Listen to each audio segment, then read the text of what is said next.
Damodara devotional ఛానల్కు స్వాగతం. మహాకుంభమేళ ఈ ఏడాది ప్రయాగలో మహాకుంభమేళ జరుగుతుంది కదా. అసలు దీని గురించి చరిత్ర ఏం చెప్తుంది, కుంభమేళలో రకాలేంటి, ఎన్ని సంవత్సరాలకు వీటిని చేసుకుంటారు, అక్కడికి వెళ్ళిన తర్వాత ఎటువంటి యాప్స్ మనం యూజ్ చేయడం వల్ల సెక్యూర్గా ఉంటుంది, ఇలాంటి కొన్ని విషయాలను మనం గమనిద్దాం. కుంభ అంటే సంస్కృతంలో కుండ, కలశం అనే అర్థాలు వస్తాయి. అలాగే రాసుల్లో కూడా కుంభరాశి అనేది ఉంటుంది కదా. ఈ రాశిలోనే కుంభమేళాను నిర్వహిస్తారు. మేళ అంటే ఏంటి, జనసమూహం, కూటమి, జాతర ఇలాంటి అర్థాలు వస్తాయి. పవిత్ర నదుల దగ్గర ఇలా కూటమిగా రావడాన్నే కుంభమేళగా పిలుస్తారు. అనేక మంది హిందూ యాత్రికులు గంగా నది వద్దకు చేరుకొని చేసే వేడుకే ఈ కుంభమేళ. ఈ కుంభమేళ అనేది 4 ప్రదేశాల్లో ప్రయాగ్రాజ్, హరిద్వార్, ఉజ్జయిని, నాసిక్ ఈ 4 ప్రాంతాల్లో జరుగుతుంది. ఆ ప్రాంతాలను ఎలా ఎంచుకుంటారు అంటే సూర్యుడు, బృహస్పతి గ్రహం యొక్క స్థానాల ఆధారంగా ఈ వేడుక జరుపుకోవడం అనేది జరుగుతుంది. సూర్యుడు, బృహస్పతి సింహరాశిలో ఉన్నప్పుడు ఈ కుంభమేళాను నాసిక్లోని త్రయంబకేశ్వర్లో జరుపుకుంటారు. అలాగే సూర్యుడు మేషరాశిలో ఉన్నప్పుడు హరిద్వార్లో జరుపుకుంటారు. బృహస్పతి వృషభ రాశిలో, సూర్యుడు మకర రాశిలో ఉన్నప్పుడు కుంభమేళాను ప్రయాగలో జరుపుకుంటారు. బృహస్పతి, సూర్యుడు వృశ్చిక రాశిలో ఉన్నప్పుడు ఉజ్జయినిలో నిర్వహించడం అనేది జరుగుతుంది. ప్రతి స్థలంలోనూ కుంభమేళా నిర్వహించే తేదీలను సూర్యుడు, చంద్రుడు, బృహస్పతి యొక్క స్థానాల ఆధారంగా ఎప్పటికప్పుడు నిర్ణయించడం అనేది జరుగుతుంది. సాధారణంగా కుంభమేళా అనేది ప్రతి 4 సంవత్సరాలకు ఒకసారి నిర్వహించడం జరుగుతుంది. 6 ఏండ్లకు ఒకసారి జరిగేదాన్ని అర్ధ కుంభమేళా అంటారు. ఇది హరిద్వార్ లేదా ప్రయాగలో జరుగుతుంది. పూర్ణ కుంభమేళా అనేది 12 ఏళ్లకు ఒకసారి జరుగుతుంది. ఇది ప్రయాగ, హరిద్వార్, ఉజ్జయిని, నాసిక్ ఈ 4 కూడా జరుగుతుంది. 12 పూర్ణ కుంభమేళాలు పూర్తి చేసిన తరువాత అంటే 12 × 12 144 సంవత్సరాలకి ఒక్కసారి మాత్రమే అలహాబాద్, ప్రయాగరాజ్లో మహాకుంభమేళా అనేది నిర్వహిస్తారు. అదే ఇప్పుడు జరుగుతున్నది మహాకుంభమేళా. ప్రస్తుతం జరుగుతున్న పూర్ణ కుంభమేళనే మహాకుంభమేళా అని కూడా అంటుంటారు. వాస్తవానికి మహాకుంభమేళా చూసే అదృష్టం ప్రతి 3 తరాల్లో ఒక తరం వారికి మాత్రమే దక్కుతుంది అని చెప్తున్నారు. ఎందుకు అంటే మన ఆయుర్దాయం మహా అయితే 70 ఏళ్ళు, 80 ఏళ్ళు, మహా అయితే 100 ఏళ్ళు. మనము 100 ఏళ్ళు బతికిన 144 సంవత్సరాలంటే ఆ టైంకి అసలు మళ్ళీ మనం ఉండం. అందుకే ఇప్పుడు ఈ కుంభమేళా టైంలో మనందరము ఉండడం అనేది ఎంతో పెద్ద అదృష్టం. కుదిరిన వాళ్ళందరూ వెళ్ళి తప్పకుండా స్నానం చేసి మన దోషాలని, పాపాలని పోగొట్టుకొని, అదే కాకుండా మన ఆరోగ్యానికి కూడా చాలా మంచిదట. తెలుగు పంచాంగం ప్రకారం 13 జనవరి 2025 పౌర్ణమి తిథి నుండి 26 ఫిబ్రవరి మహాశివరాత్రి వరకు గంగా, యమున, సరస్వతి నదుల త్రివేణి సంగమ క్షేత్రం ప్రయాగ్రాజ్లో మహాకుంభమేళా అనేది జరుగుతుంది. సద్గురు ఉపన్యాసంలో చెప్తున్నారండి, ఈ కుంభమేళా అంటే ఊరికే వెళ్ళి మునిగి రావడం కాదు. అట్లీస్ట్ 3 నిమిషాలైనా సరే అక్కడ మునిగి లేస్తూ అలా స్నానం చేయడం వలన అక్కడ ఉండే శక్తులకి, అక్కడ ఉండే ఆ నీళ్ళకి మనలోని రోగాలు తగ్గుతాయట.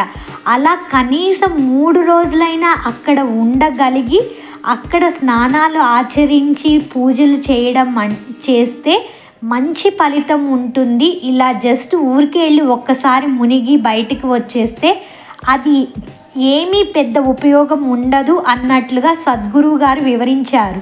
ఆయన ఇంకో విషయం కూడా చెప్పారు. ఆచారాలు అన్నవి కంటిన్యూ అవుతున్నాయి, కానీ ఆచరణ అన్నది కరెక్ట్గా పాటించడం అన్నది అసలు జరగట్లేదు. దీన్ని అందరూ గమనించండి అని కూడా ఆయన వివరించారు.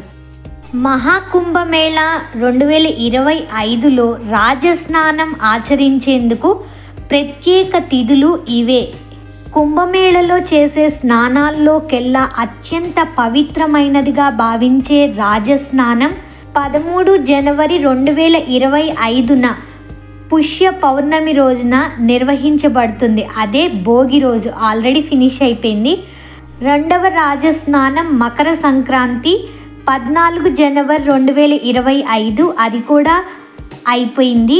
నెక్స్ట్ మూడవ రాజస్నానం 2025 జనవరి 29న మౌని అమావాస్య రోజున చేస్తారు. ఇదే అత్యంత పవిత్రమైనది. ఆ రోజున చాలామంది సాధువులు, సిద్ధులు అందరూ కూడా స్నానం చేయడానికి వస్తారట. నెక్స్ట్ నాలుగవ రాజస్నానం వసంత పంచమి 3 ఫిబ్రవరి 2025 రోజున చేస్తారు. ఐదవ రాజస్నానం మాఘ పూర్ణిమ 12 ఫిబ్రవరి 2025 రోజున చేస్తారు. నెక్స్ట్ ఫిబ్రవరి 26 మహాశివరాత్రి రోజున చివరి రాజస్నానం చేస్తారు.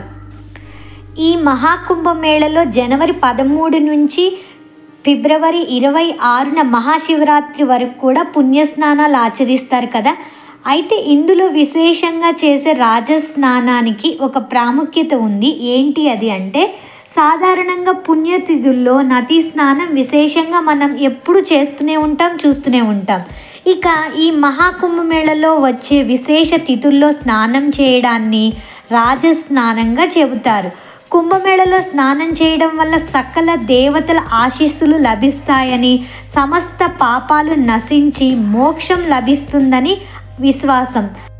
సో భోగి రోజున ప్రారంభమైన కుంభమేళ శివరాత్రితో ముగిస్తుంది. ఇది పర్ఫెక్ట్గా అర్థమైంది కదా. దీని వెనుక పురాణాల్లో ఒక కథనం ఉంది. అమృతం కోసం క్షీరసాగర మథనం చేశారు దేవతలు, రాక్షసులు.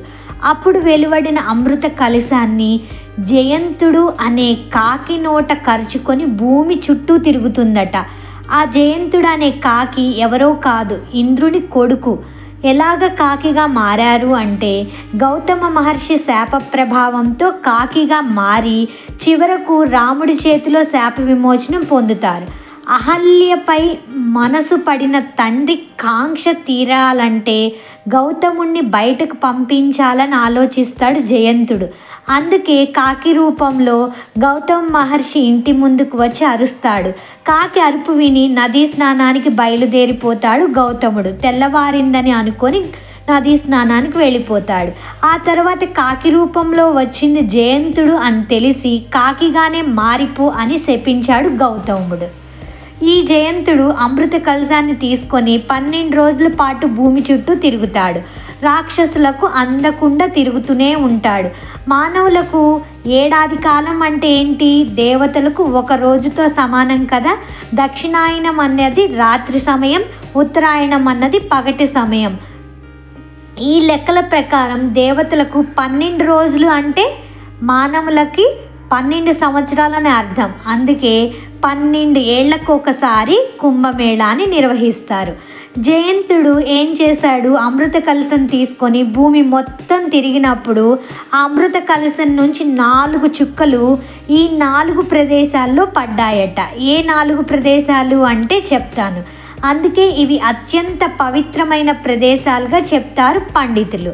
అమృతం పడిన ఆ 4 ప్రదేశాలు ఏంటి అంటే ప్రయాగరాజ్, హరిద్వార్, ఉజ్జయిని, నాసిక్. అందుకే వీటిని వైకుంఠంతో సమానమైన ప్రదేశాలుగా అంటూ ఉంటారు. గంగా, యమున నదుల సంగమ ప్రదేశంలో సరస్వతి అంతర్వాహినిగా ఉంటుంది. అంటే సరస్వతి నది అన్నది డైరెక్ట్గా మనకి ఎక్కడా కనపడదండి, అంతర్వాహినిగా ఉంటుంది. ఈ త్రివేణి సంగమంలో కుంభమేళా సమయంలో రాజస్నానం అనేది ఆచరిస్తారు. వేదకాలం నుండే కూడా ఈ కుంభమేళాను నిర్వహించే ఆచారం ఉన్నట్లు భావిస్తున్నారు. హిందూ పురాణాలను గమనిస్తే పురాణ గాథలలో, హిందూ సిద్ధాంతాలలో, క్షీరసాగర మథన సందర్భంలో, భాగవత పురాణంలో, విష్ణు పురాణంలో, మహాభారతంలో, రామాయణంలో కూడా కుంభమేళాకు సంబంధించిన ప్రస్తావన కనిపిస్తుందట. ఇప్పుడు చెప్పుకున్న కాకి జయంతుడు స్టోరీనే వేరే రకంగా కూడా చెప్తూ ఉంటారండి. ఎలాగా అంటే దేవతలు తమ శక్తిని పోగొట్టుకొని దానిని తిరిగి పొందడం కోసం అమృతాన్ని సంపాదించాలని క్షీరసాగర మదనాన్ని పూనుకుంటారు. దీనికి గాను వీరు అమృతం లభించాక చెరిసగం తీసుకోవాలనే ఒప్పందంతో తమ శత్రువులైన రాక్షసులకు సహాయం కోరతారు. అయితే అమృతాన్ని కలిగి ఉన్న కుంభం కుండ కనబడగానే పోట్లాట మొదలవుతుంది. 12 రాత్రులు 12 పగళ్ల పాటు మనుషుల దృష్టిలో 12 సంవత్సరాలు దేవతలు రాక్షసుల మధ్య అమృతపు కుండ కోసం భీకర పోరు జరుగుతుంది. ఈ యుద్ధ సమయంలో మహావిష్ణువు ఆ అమృతపు కుంభాన్ని తీసుకొని పారిపోతూ ప్రయాగ, హరిద్వార్, ఉజ్జయిని, నాసిక్లోని కొన్ని అమృతపు బిందువులు చిలకరించాడని నమ్ముతారు. ఇక్కడ కొన్ని అమృతపు బిందువులు అని కొంతమంది, 4 చుక్కలు 4 ప్రదేశాల్లో పడ్డాయని కొంతమంది. ఏదేమైనప్పటికీ అమృత బిందువులు ఆ ప్రయాగ, హరిద్వార్, ఉజ్జయిని, నాసిక్లో పడ్డాయి అని చెప్తారు. అది పురాణ గాథగా మనందరం విశ్వసిస్తున్నాం.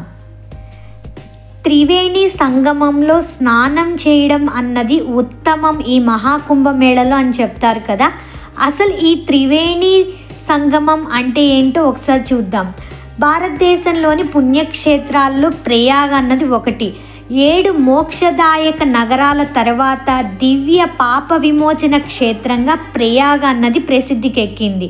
ప్రజాపతి బ్రహ్మ అనేక రకాల యాగాలు చేయడం వల్ల ప్రయాగ అనే పేరొచ్చిందని కూడా చెప్తూ ఉంటారు. త్రివేణి సంగమంలోని 3 భాగాలను అగ్నిస్వరూప యజ్ఞ వేదికలుగా భావిస్తారు. క్షేత్ర దర్శనానికి వచ్చే యాత్రికులు ఈ 3 భాగాల్లోనూ భక్తి శ్రద్ధలతో స్నానం చేసి ఒక్కొక్క రాత్రి బస చేస్తే త్రేతాగ్నుల ఉపాసనా ఫలం లభిస్తుంది అని విశ్వాసం.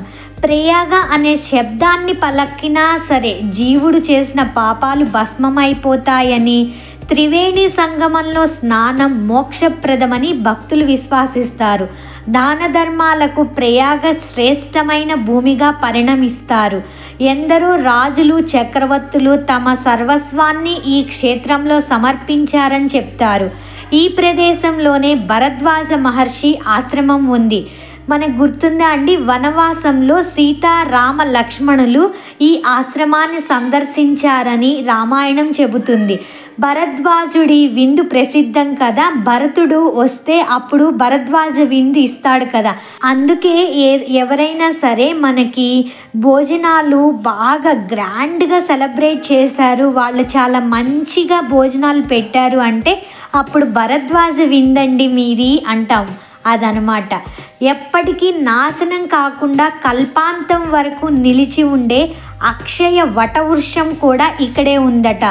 శంఖమాధవ, చక్రమాధవ, గదామాధవ మొదలైన 14 మంది మాధవులు విరజిల్లుతున్న క్షేత్రం ఇది. తంత్ర చూడామణి ప్రకారం 51 శక్తిపీఠాల్లో ఒకటి ప్రయాగ. సతీదేవి చేతివేలు భూమి మీద పడిన ఈ ప్రదేశంలో అమ్మవారిని లలితాదేవిగా కూడా పూజిస్తారు.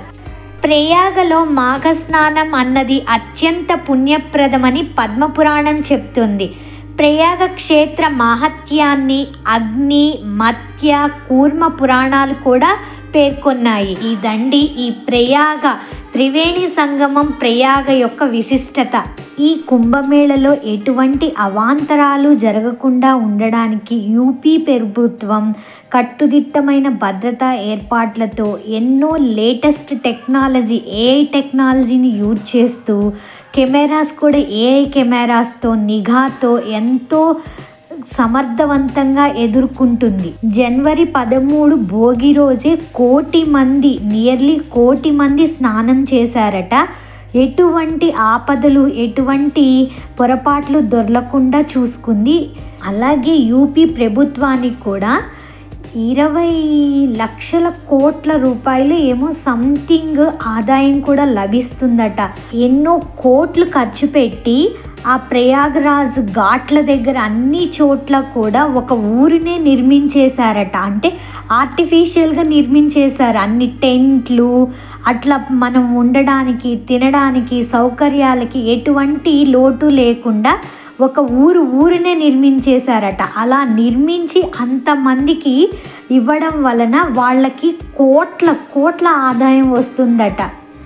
ఇప్పుడు రిజిస్ట్రేషన్ గురించి మాట్లాడదాం. కుంభమేళాలో ఉచిత టెంట్లలో ఉండేందుకు ప్రభుత్వం 2 మార్గాలను ఏర్పాటు చేసింది. అవేంటి అంటే ఆన్లైన్ రిజిస్ట్రేషన్, ఆఫ్లైన్ రిజిస్ట్రేషన్. మొదటిగా అధికారిక వెబ్సైట్లు, యాప్స్ని ప్రారంభించింది. www.upsdc.gov.in వెబ్సైట్ని లేక IRCTC tourism.comని వెబ్సైట్ని సందర్శిస్తే మనకి పూర్తి వివరాలు తెలుస్తాయి. అదే కాకుండా మహాకుంభమేళ యాప్ను డౌన్లోడ్ చేసుకొని అక్కడ మనం ఆధార్ కార్డు, మొబైల్ నెంబరు, అవసరమైన అక్కడ సమాచారాన్ని అంతా ఫిల్ చేస్తే రిజిస్ట్రేషన్ పూర్తయిన తర్వాత మీరు నిర్ధారణ ఐడి ఒకటి పొందుతారు. ఈ ఐడిని టెంట్ సైట్లో చూపించండి. ఇవే కాకుండా మేక్ మై ట్రిప్ ఇంకా చాలా లీగల్ వెబ్సైట్స్ ద్వారా కూడా బుక్ చేసుకోవచ్చు. అదే ఆఫ్లైన్లో రిజిస్ట్రేషన్ చేసుకోవాలి అంటే ఏం చేయాలి అంటే మేళా ప్రాంతంలో ఉన్న రిజిస్ట్రేషన్ క్యాంపుకి వెళ్ళాలి. మన ఆధార్ కార్డు లేక ఏదైనా ఐడి కార్డ్ని చూపించి అక్కడ ఒక ఫామ్ ఇస్తారు. ఆ ఫామ్ని ఫిల్ చేసి వెంటనే నమోదు చేసుకోవడమే. అలాగే కొన్ని ప్రదేశాల్లో ఫస్ట్ కమ్ ఫస్ట్ సర్వ్ ప్రాతిపదికన ఉచిత టెంట్లు అనేవి కూడా అందుబాటులో ఉన్నాయట. అలాగే కుంభమేళ వేదిక చుట్టూ చాలా ఆర్టిఫిషియల్ టెంట్స్ అన్నవి అంటే తాత్కాలిక టెంట్స్ అన్నవి ఏర్పాటు చేసి ఉంచారనమాట. ఈ టెంట్లో రోజుకి 100 నుంచి 200 అలా చాలా ఎక్కువ ఛార్జ్ ఉన్నాయి. లగ్జరీస్ ఉండేవి, ఫారినర్స్ ఉండేవి, ఇట్లా వేరే టెంట్లు ఉంటాయి. ఎక్కడ మన స్తోమత బట్టి మనం చూస్ చేసుకొని ఉండొచ్చు. అలాగే త్రివేణి సంగమం దగ్గర కూడా ఆర్టిఫిషియల్గా ఏర్పాటు చేశారండి. ప్రత్యేకమైన జెట్టీలను కూడా చేశారు అండి.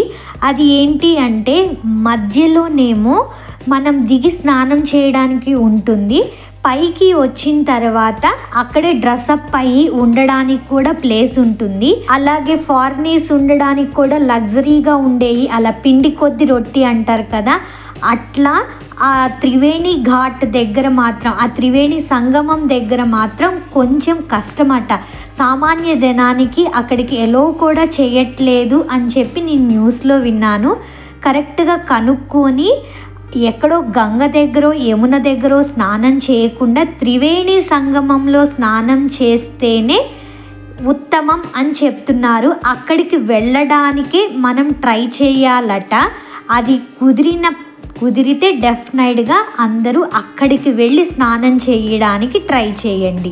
దానికి రికమెండేషన్ ఉండాలి అట్లా ఏవో చెప్తున్నారండి. మనం కనుక్కొని మంచిగా వెళ్ళి అందరూ స్నానం చేసి అందరూ మంచిగా ఉండాలనే కోరుకుందాం. సర్వం శ్రీకృష్ణార్పణమస్తు.